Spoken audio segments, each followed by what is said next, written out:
반갑습니다. 열린 이야기입니다. 오늘도 함께 해주시는 여러분들께 대단히 감사드립니다. 오늘 시청하시는 분들, 썸네일을 보시고 함께 하시는 소중한 시간에 계시는 분들께서는 아무래도 20대, 30대 분들보다는 연세가 좀 있으시고 은퇴를 생각하시고 은퇴를 하신 분들이 많이 시청을 하실 텐데요. 오늘 영상을 보시고 조금이라도 생각하시는 시간, 또 도움이 되시는 그런 시간이 되시기를 바랍니다. 제목처럼 한국은 늙어서도 일을 해야 한다라는 내용입니다. 긍정의 얘기와 부정의 얘기가 아마 반반 정도가 되지 않을까 싶은데요. 한국을 비롯한 동아시아 국가에서 고령화가 급속하면서 이 은퇴 연령이 넘어서도 일하는 노인이 늘고 있다라고 얼마 전에 미국의 일간 뉴욕타임즈가 7일 날짜로서 보도를 했습니다. 뉴욕타임즈는 여러 동아시아 국가의 인구가 감소를 하고 있는 비율이 많고 노동시장에 진입한 젊은이가 줄면서 70대 이상의 고령에서도 일하는 노인이 늘고 있다는 내용으로서 전하고 있는데요. 특히 이 신문은 인구 구조의 변화로서 각국의 연금 사정이 악화하면서 퇴직자가 매달 충분한 연금을 받기 어려워진 상황에 대해서도 주목을 하고 있습니다. 자, 이렇다 보니 동아시아 전역에서 고령층의 상당수가 고령사회의 현실을 뼈저리게 체감하고 있다면서 일본의 사례를 들기도 했습니다. 한국에서는 노인 빈곤율과 일하는 65세 이상의 인구 비율이 각각 40%가량이 된다고 합니다. 홍콩에서는 노인 8명 중에서 1명꼴로 일을 하고 있지만 일본에서는 노인 4명 중에 1명꼴로 일을 하고 있습니다. 미국에서는 18%인 것과 비교를 해서 일본과 한국은 높은 수치라고 하네요. 노동시장의 고령 근로자의 의존도가 높아지면서 각국 정부의 정책도 달라지고 새로 만들고도 있습니다. 일본과 한국에는 이 고령 노동자를 위한 임시 직업 소개서나 노조가 있죠. 일본 정부는 고령 직원들을 위한 시설을 강화하는 중소기업에 보조금을 지급하고도 있습니다. 한국에서도 그러한 내용의 움직임은 수년 전부터 있지만 아직 구체적인 모습들은 보이지는 않고 있죠. 뉴욕타임즈는 노동 고령화 사회의 이면을 짚고 그에 대해서 또 얘기를 했는데요. 안정적인 정규 사무직은 대체로 젊은이들에게 주어지면서 노인들에게는 저임금의 체력적으로 소모가 큰 계약직 자리를 주로 주면서 돌아가고 있다는 것입니다. 노인들의 상당수가 일을 하는 곳은 청소직 혹은 마트, 배달, 경비 등 저임금 노동을 하고 있습니다. 저임금 계약자들의 경우에는 기업의 퇴직연금이 아니라 국가에서 주는 기초연금밖에 받지 못하게 되는데 한국과 중국, 일본의 평균 연금은 월 500달러, 즉 63만 원에 미치지 못한다라고 뉴욕타임즈는 지적을 하고 있습니다. 어떠신가요? 이 수치 여러분들한테도 해당이 되면서 느끼시는 금액이신가요? 어떤 경우는 이보다 적고 어떤 경우는 좀 많을 수도 있겠죠. 한국에서는 아침 11시 30분부터 이 점심 식권을 나눠주는 이 교회라든지 종교시설 그리고 기타 이 역 주변에서 보면 노인들이 아침 오전 9시부터 줄을 서 있다고 소개를 하고도 있습니다. 한국과 일본, 중국 등 동아시아 국가에서 고령화가 급속도로 진행이 되면서 전통적인 은퇴 연령을 넘기고도 노동을 계속하는 노인이 늘고 있다라면서 뉴욕타임즈는 보도를 하기도 했습니다. 인구 통계학자들은 이미 수년간 선진국들의 인구 구조적 시한폭탄을 경고해 왔지만 일본 등 동아시아 지역에서는 이미 정부와 기업 누구보다도 고령층 자신이 고령화 사회의 이 현실을 뼈저리게 체감하고 있다라고 뉴욕타임즈는 또 말을 하고도 있습니다. 여러분들은 주변에서 어떠신가요?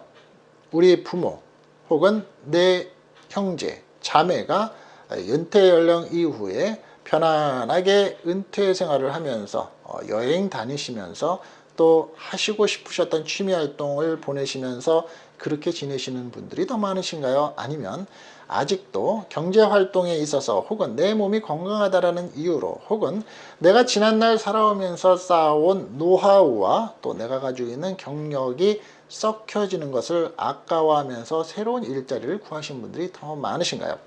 저는 개인적으로 본다 그러면 주변에 아직도 일을 하기를 원하고 일을 하고 계시는 분들이 65세 이상의 분들이 더 많은 것도 사실인 듯 합니다. 하지만 어떤가요? 한국에서의 교육 수준을 높게 받아온 우리들로서는 사실 깨지 못하는 우리들 마음속에의 이 자존심도 있고, 또 이 자존심을 버리고자 하면서도 일자리를 구하는데 뜻한 일자리는 많지 않습니다.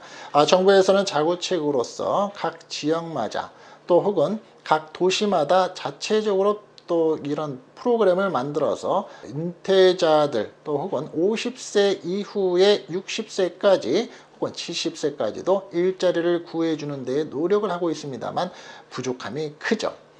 자, 취업 포탈 잡코리아가 남녀 직장인 532명을 대상으로서 설문조사를 한 일이 있는데, 노후 일자리 계획에 대한 설문조사를 실시했습니다. 그 결과 67.3%가 정년 퇴직 이후에도 직장 생활을 계속해서 하고 싶다라고 답을 했다고 합니다.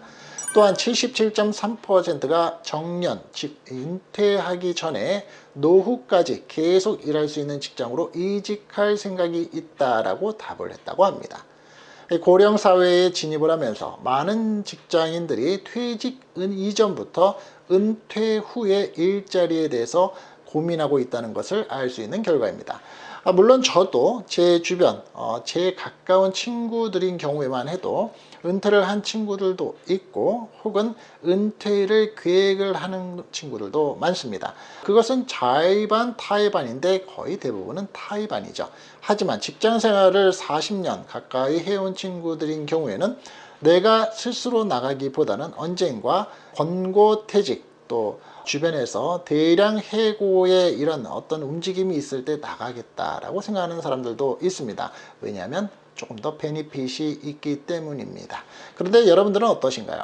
지난 2014년도에 처음으로 시행한 국가사업이 여러 개가 있는데, 그 중에서 50대에서 70대까지 재능기부 분야의 자격증을 보유하거나 경력이 있는 어르신들이 살고 있는 관내의 어린이집 그리고 지역 아동센터, 복지관 등의 사회복지시설에 배치가 되어서 하는 일이 이제 동아구연이라든지 가죽공예 등의 이 분야별로 재능기부 활동을 하는 것으로서 보통 17개의 분야, 말씀드린 이 가죽공예, 동아구연, 냅킨아트, 손뜨개, 웃음치료, 예절교육 등 은퇴 어르신들의 재능으로 일반 어르신들의 활기찬 삶을 지원하는 5070 재능기부단을 활발히 운영하기도 하고 있습니다.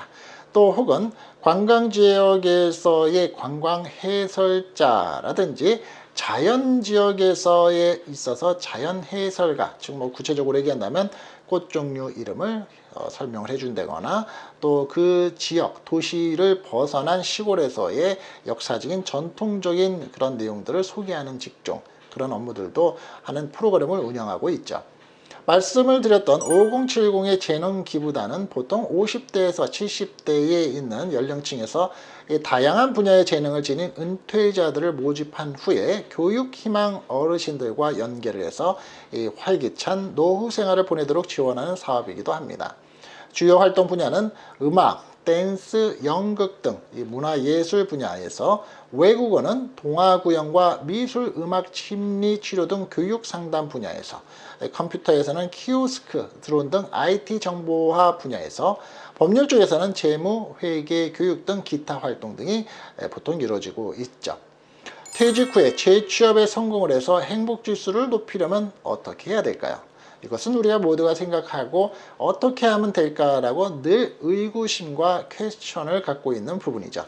내가 은퇴를 한 후에 새로운 일자리를 구해서 내가 일을 하면서 행복을 느낄 수 있는 그러한 일자리를 가진다면 어떻게 할까? 얼마나 좋을까? 이런 생각을 하니 말입니다. 자, 이에 관해서 여러 전문가들이 내놓고 있는 정보를 가지고 한번 우리도 생각을 해볼까 하는데요. 몇 가지 한번 제시를 해보겠습니다. 첫째는 퇴직 전부터, 그 나이가 퇴직 연령인 60세 전후부터 이제 보통 해당이 될 텐데요. 적극적으로 구직 활동을 하는 것입니다. 재취업에 대한 강한 의지가 있다면 그것이야말로 재취업의 성공에 가장 중요한 포인트가 되기 때문입니다. 지난 5월에 일자리 매칭 기업인 우리가 잘 알고 있는 벼룩시장 구인구직에 있어서 40대 이상 중장년 구직자 506명을 대상으로 설문조사를 한 게 있었는데, 그 결과를 보면 중장년 구직자 10명 중 4명은 퇴직 후에도 6개월 이상 장기 실업 상태에 놓인다고 합니다. 전체적으로 보면 3개월 미만의 구직 활동 중이라는 구직자가 31.6%로 가장 많았다고 하고요. 3개월 이상 6개월 미만이 24.3%가 있으면서 2위였다고 합니다. 자, 하지만 6개월 이상 1년 미만이 18%, 1년 이상 2년 미만이 14.3%, 2년 이상이 11.9%로서 대략 6개월 이상 장기 실업 상태에 놓인 중장년층이 44.2%를 차지하고 있는 것입니다. 경력의 공백을 줄여야 할 것 같습니다. 말씀드린 대로 우리가 해결을 할 수 있는 좋은 생각과 아이디어가 있다면 첫 번째로는 경력의 공백을 줄여야 한다. 또한 나의 능력에 대해서 객관적으로 평가를 하고 원하는 보수, 내가 받아야 되는 급여와 조건을 머릿속에 스스로 그려보면서 적극적으로 구직에 나서야 한다라는 점입니다. 내가 은퇴를 하기 전에 월 100만 원을 벌었다면 은퇴 후에도 100만 원의 기대 가치를 가질 것인가, 아니면 현실적으로 내가 한 60만 원을 생각할 것인가, 혹은 내 일을, 내가 가지고 있는 분야는 누구도 따라올 수 없고 탐낼 수 있는 직업이기 때문에 나는 120만 원을 생각해야 될 것인가 라는 그 기준점을 스스로 정립하고 적극적으로 구직에 나서야 된다는 것입니다. 자, 둘째로는 눈높이를 낮춰보는 것입니다. 기본적으로 퇴직한 중장년들이 할 수 있는 일은 젊은 세대가 할 수 없는 일, 즉 할 수 있다고 하더라도 하려고 하지 않는 일이 대부분입니다. 아직까지 퇴직자들에게 주어지는 일자리는 허드렛 일에 가까운 일이 대부분이죠. 급여도 그에 비해서 낮게 책정이 되어 있습니다. 자, 이에 대해서 자신의 가치가 하락했다라고 생각하지 말고 스스로 눈높이를 낮추는 자세가 필요합니다. 내 마인드를 브레이크 시킨다, 깬다라는 강조를 하는 부분인데 사실 쉽지는 않죠. 내가 누구였는데 라떼는 말이야 라는 생각이 내 스스로를 올가미를 채우고 있기 때문이 아닌가 싶습니다. 하지만 내가 생각을 했을 때 내 나이 60세, 내 나이 65세라면 분명한 것은 이제 30대 초반의 사람들과 빠릿빠릿하고 기억을 잘하고 또 주변 사람들의 동화가 되는 어떤 그러한 행동이 젊은이들보다는 분명히 차이가 있겠죠. 따라서 내가 생각하고 스스로 컨트롤을 해서 스스로의 이 기준점을 다시 재정립하면서 조금은 낮추는 자세. 세 번째로는 내가 가지고 있었던 그 전에 이 주특기, 즉 내 경력, 내 노하우를 다시 한번 찾아야 하는 게 아닌가 싶습니다. 퇴직자를 채용하는 회사들은 그 사람이 과거에 얼마나 높은 자리에서 일을 했느냐는 중요하게 여기지 않습니다. 어떤 일을 잘할 수 있느냐가 중요하겠죠. 건강이 기본적으로 되면서 이 사람이 과연 이 역할, 이 포지션에서 얼마나 잘 적응할 수 있느냐를 중요하게 생각한다고 합니다. 따라서 재취업을 한다면 자신이 잘할 수 있는 일이 무엇인지를 객관적으로 분석을 해서 효율적으로 구직 활동에 임해야지만 한다고 합니다. 그런데 마땅히 내세울 만한 주특기가 없다라는 분들이 더 많죠. 그런 경우에는 성급하게 취업 자리를 알아보지 말고 자신만의 주특기를 만들 수 있도록 재교육을 받는 것이 좋다라고 권하고 있습니다. 이해가 되셨습니까? 이 부분은 다른 사람보다 내가 특출난 것이 없다면 내가 하고 싶은 일, 앞으로 인생 이막 또 은퇴 후에 내가 재취업을 하기 위해서 나한테 맞는 것이 무엇인가에 따라서 재교육을 받는 것이 좋다라는 것입니다. 재교육을 받는 부분은 참 많죠. 정부에서 운영하고 있는 각종 프로그램, 또 재정적으로 보조를 해주는 프로그램들도 있습니다. 나중에 기회가 되면 제가 좀 소개를 해드리도록 할게요. 네 번째로는 내 자신이 장점이 부각되는 레주메, 이력서를 작성을 잘해야 한다는 것입니다. 자신의 주특기나 담당을 했었던 업무, 성과 등을 이력서에 상세하게 기재를 해야지만 합니다. 채용하는 기업은 그 사람의 채용을 한 후에도 이전의 직장에서 이룬 성과 이상을 달성해 주기를 기대하고 바라고 있기 때문이겠죠. 그렇기 때문에 과거에 했었던 업무, 성과 등을 면밀히 검토를 할 것입니다. 중장년 재취업 구직자의 이력서라면 연대기적 이력서와 기능적 이력서 중에서 내 장점을 더 부각할 수 있는 쪽을 선택하는 것이 좋다라고 얘기를 하고 있습니다. 이직 및 전직의 횟수가 적고 한 분야에서 일관성 있게 경력 관리를 해온 사람이라면 연대기적 이력서가 유리할 수 있다고 하네요. 그 중에서도 업무 경력의 부분을 강조하고 있는 거죠. 자신의 성취 업적이나 강점 등을 기록해서 역량이 두드러지도록 작성하는 것이 중요합니다. 이직이나 전직이 잦은 사람이라면 다양한 경력을 보유한 경우 기능적 이력서 작성을 하는 것이 좋다고 합니다. 업무 경력 부분은 시간순보다는 눈에 띌 만한 성과 중심으로 나열하는 것이 유리하다고 합니다. 잦은 이직이 약점이 될 수가 있기 때문에 다재다능함을 드러내되 지원 업무와 관련된 핵심 이력을 강조해서 약점을 커버하는 것이 좋다라고 권하고 있습니다. 다섯 번째로는 다양한 루트를 활용해서 적극적으로 구직 활동에 나서야 한다고 합니다. 개인적으로도 제 주변에서 은퇴를 한 사람들이 대부분은 인맥을 통해서 구직을 하고 또 현재 일을 하고 있는 경우를 볼 수 있습니다.